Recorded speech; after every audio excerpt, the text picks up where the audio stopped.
Hello class, अस्सलाम वालेकुम। आप सब कैसे हैं? उम्मीद करती हूँ आप सब खैरियत से होंगे। मैं हूँ आपकी उर्दू की टीचर मिस तहसीन और ये है आपकी उर्दू की बुक उर्दू का गुलदस्ता। उर्दू के गुलदस्ते में बेटा हम लोगों ने इससे पहले जो सबक पढ़ा है मुकम्मल हो गया है। वो कौन सा था? हमारे पास खत, मुनीज़ा फीस के नाम खत। अब हमारे पास जो चैप्टर आया है वो है पाकिस्तान के मौसम और नज़ारे। इसकी मैं आप लोगों को रीडिंग करवा रही हूँ। आप लोग रीडिंग करेंगे अच्छी तरह से। मैं इसके फर्स्ट पैराग्राफ, सेकंड पैराग्राफ की रीडिंग करवाती हूँ आपको। उसके बाद मुकम्मल चैप्टर की रीडिंग आप लोग खुद करेंगे। ओके। जून के महीने में कराची की चिलचिलाती धूप में अपने सामान में स्वेटर, शालें, जुराबें और दस्ताने रखना हमें नहायत मुज़ायका खेज़ लग रहा था, लेकिन ये खालू जान की हिदायत थी जिन पर अमल करना अज़ हद ज़रूरी था। गर्मियों की छुट्टियां शुरू होते ही हमारी सैर का आगाज़ भी शुरू हो गया। गुज़िश्ता शाम हम सब समंदर की सैर को गए। ठाटे मारता समंदर डूबते सूरज की जर्द रोशनी में बहुत हसीन लग रहा था। हम बहुत देर तक मबहूत होकर ये मंजर देखते रहे।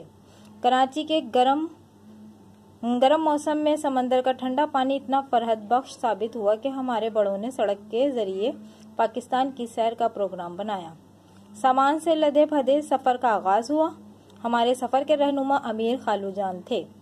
सफ़र करते वक्त अगर दो लोग भी हों तो एक को अमीर बना लेने से फैसला करना आसान रहता है और मुख्तलिफ राय होने की सूरत में भी काम नहीं रुकता। यही सुन्नत तरीका है। कराची से पेशावर जाने वाली सड़क पर लगे संगे मील आगे आने वाले इलाकों और उनके फासले से आगाह करते हैं।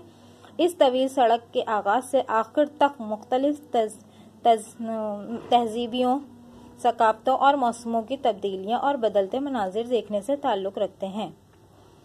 कराची से हैदराबाद तक हवा खुश्क और गर्म थी। दरियाए सिंध एक पतले दरिया की सूरत इख्तियार कर चुका था। हैदराबाद आते ही सिंधी लिबासों, साएं और अदा की आवाज़ों, अजरकों और हाथ के काम की चादरों ने नज़रों को रौनक बख्शना शुरू कर दिया। दरियाए सिंध से निकलने वाली नहरें इर्द गिर्द खेतों को सैराब करती हैं। हम हैदराबाद के पास बहने वाली फलेली नहर के पास कुछ देर रुके।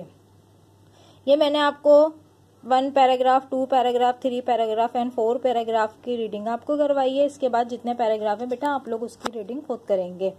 इसके बाद मैं आपको जब अल्फाज मायने करवाऊंगी तो मैं आपको इसके डिफिकल्ट वर्ड यानी मुश्किल अल्फाज करवाऊंगी और उसको अच्छी तरह समझा भी दूंगी। ठीक है। अब नेक्स्ट क्लास में जब मैं आपसे लूंगी तो हम क्या करेंगे? अल्फाज मायने। मुकम्मल चैप्टर की रीडिंग आप लोग खुद करेंगे, बुलंद ख्वानी आप लोग खुद करेंगे। ठीक है। ओके, अल्लाह हाफिज।